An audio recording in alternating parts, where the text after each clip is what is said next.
A Day in My Life. Chapter 1. Morning Light. I wake up every morning to the sound of my alarm clock humming its gentle tune. The sky beyond my window is a soft shade of peach. Dawn spilling over the roofs of the neighboring houses. My name is Emily Walker, and I'm 27 years old, living in a small town called Maple Grove, Minnesota. At first glance, my life looks ordinary. I live in a modest 2-bedroom apartment above the hardware store where I work part-time. My mornings are filled with the same quiet rituals: brewing coffee in the kitchen, listening to the creaks of the old wooden floor, and reading the headlines on my phone while I wait for the machine to gurgle its last breath of steam. This morning, as I sip my coffee, I hear the muffled footsteps of my upstairs neighbor, Mrs. Powell. She must be nearly 80, but she's up before anyone else, always humming to herself as she waters her window plants. I smile, feeling the warmth of this place seep into my bones. It's not glamorous, but it's home. Today, like most days, I have a plan. My to-do list is scribbled in a little spiral notebook. Open the shop by 9. Call Mom to check on her. Meet Julia for lunch. Stop by the library. Finish reading The Light Between Oceans. Buy groceries. Take a walk along the river. It seems simple enough, but the truth is, every day here has its own quiet adventure. I glance at the old photograph stuck to my fridge with a magnet shaped like a golden retriever. It's of my father and me when I was 8, both of us wearing matching flannel shirts, grinning with our arms around each other. He passed away 5 years ago, and sometimes it still feels like yesterday. I take a deep breath, finish my coffee, and step into the shower. The water washes away the last traces of sleep. By the time I'm dressed in jeans and a navy cardigan, I feel ready to meet the world. Outside, the air is cool and fresh. I lock my apartment and head down the narrow staircase to the sidewalk.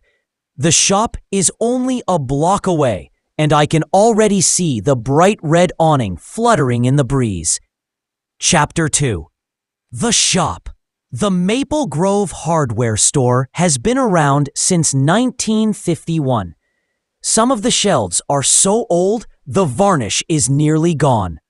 I've worked here since I was 19, and even though it wasn't the job I dreamed of as a kid, I've grown to love it.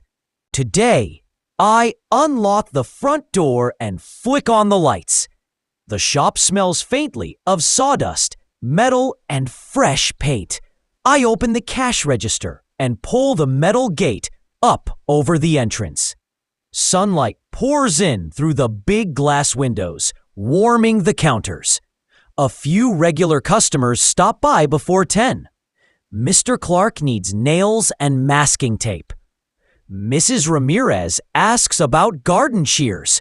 I help them with the same friendliness I learned from my father, who taught me that no matter how small the job, you should do it with care.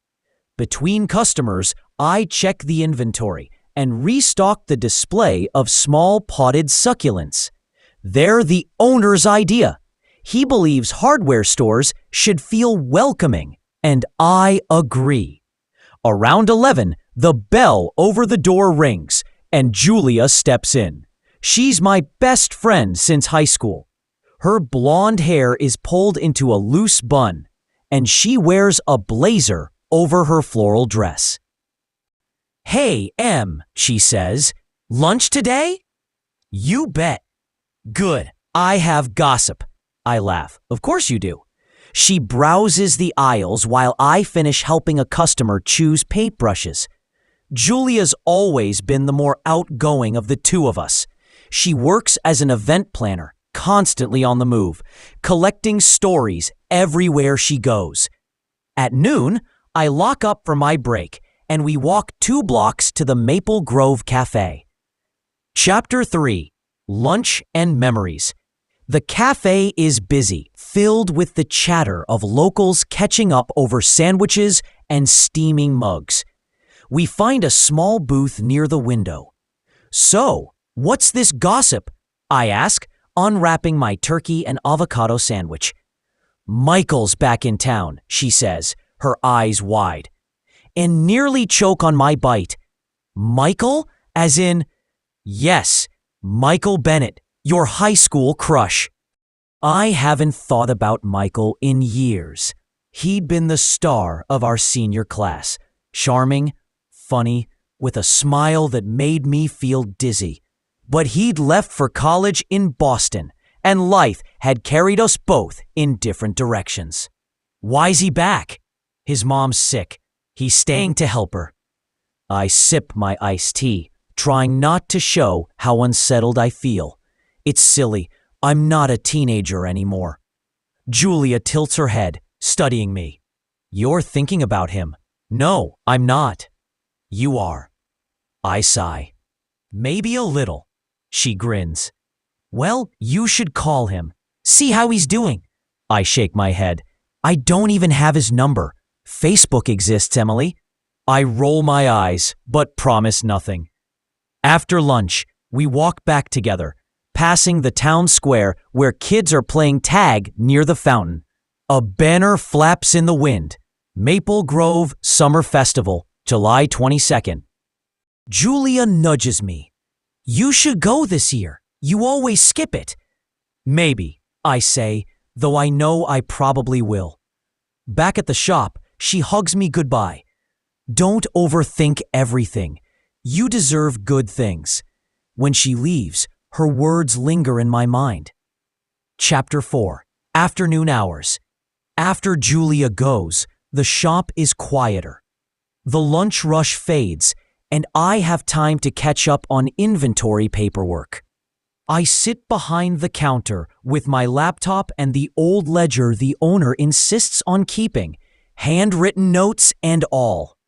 As I type in the new shipments, my thoughts drift to Michael. I picture his face the way it looked at 17, boyish and bright-eyed. It feels surreal that he might be walking the same sidewalks as me again. The bell over the door rings, snapping me back. A young couple comes in to look at gardening tools. They remind me of my parents when they were newly married, always planning something together. I help them pick out a hose and a set of gloves, and when they leave, I feel a pang of something I can't quite name. By 3 o'clock, the shop is empty again. I use the quiet to call my mom. She lives an hour away in Stillwater, and we talk every other day. "Hi, sweetheart," she says, her voice warm. "Hi, Mom. How are you feeling?" "Oh, you know, my knee still aches, but I'm surviving." We talk about her neighbor's new puppy, the tomatoes in her garden, and whether she'll come visit me next weekend. I don't tell her about Michael. Some things feel too delicate to share. Love you, Mom. Love you too, Emily. Be good to yourself. When I hang up, I sit for a moment, breathing in the stillness. Sometimes, I think that's what I miss most about childhood. The sense that someone else was in charge of everything. Now, it's just me, trying to figure it all out. At 4, I close the shop early. Tuesdays are always slow, and the owner doesn't mind. I lock up and slip the key into my bag. I walk 2 blocks to the Maple Grove Library, my sanctuary. Chapter 5. Between the shelves. The library is housed in a red brick building with tall arched windows. It smells of old paper and floor polish, a combination I find comforting. I return the book I finished last night, The Light Between Oceans. The librarian, Mrs. Norris, gives me a kind smile. "Find something good today, Emily?" "Always," I say. I wander through the fiction section, trailing my fingers over spines. Bel Canto, A Tree Grows in Brooklyn, Little Fires Everywhere. Reading has been my refuge since I was small. When the world felt too big or too hard, I could lose myself in other people's stories. Today, I pick up Eleanor Oliphant is completely fine. I've heard good things. I check it out and step back onto Main Street, hugging the book to my chest. Chapter 6: Unexpected Encounters. On my way to the grocery store, I stop at the corner crosswalk. As I wait for the light to change, I see someone standing across the street. At first, I'm not sure, but when he turns, I know. Michael. Older, broader in the shoulders. His hair shorter than it used to be, but the same face. The same way he scans the street like he's memorizing it. For a moment, my heart slams in my chest. He spots me. His eyes widen, then soften. "Emily?" he calls, crossing toward me. I feel 14 again, too shy to meet his gaze. "Hi, Michael." He stops in front of me, hands in his jacket pockets. "Wow, it's been, almost 10 years? "Yeah, a long time." He smiles. "You look good." "Thanks. You too." We stand there, awkward and tentative. The traffic light changes twice before either of us speaks again. "I'm staying with my mom," he says. "She's not doing great." "I'm sorry to hear that." He nods. "It's been hard. But it's good to be home, in some ways." I nod, clutching the library book tighter. Maybe we could catch up sometime," he says. "Sure," I hear myself say, though I don't know if I mean it. He pulls out his phone. "Can I get your number?" I give it to him. We say goodbye, and he crosses the street again. I watch him disappear around the corner, feeling like the ground has shifted under my feet. Chapter 7: Groceries and Thoughts. I walk to the grocery store in a daze, replaying the encounter over and over. Why does he still have this effect on me? I move slowly through the aisles, picking up what I need: bread, eggs, salad greens, coffee beans. My mind keeps circling back to the way his eyes had softened when he saw me. At the checkout, I catch my reflection in the plexiglass barrier, flushed cheeks, a dazed expression.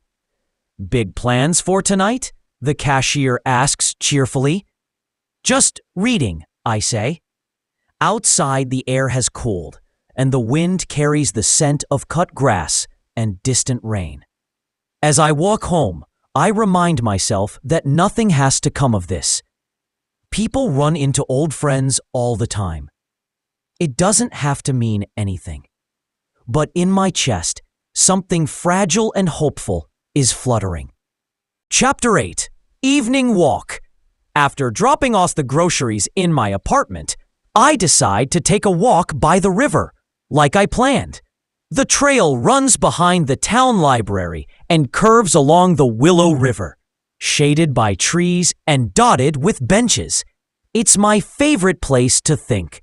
The sky is turning golden, the sun dipping toward the horizon. A few joggers pass me by, earbuds in, lost in their own rhythm.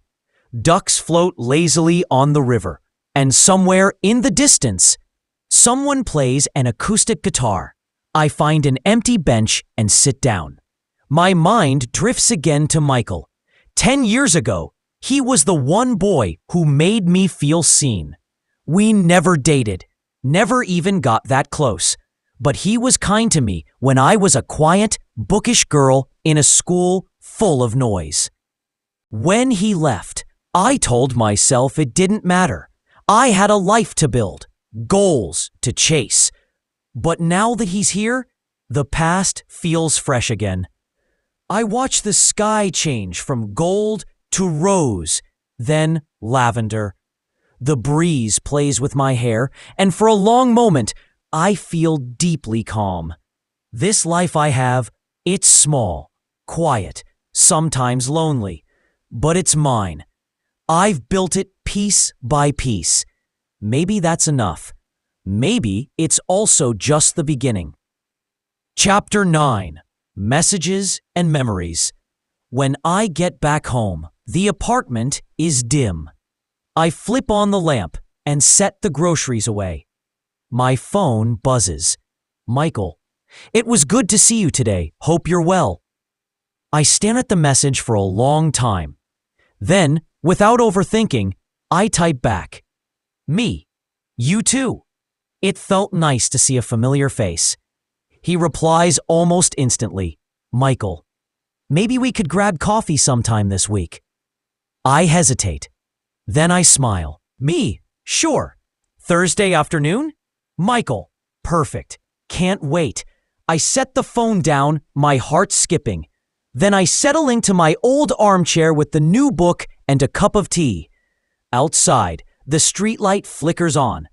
There's something comforting about the way days end, how night settles in slowly, like a friend pulling up a blanket.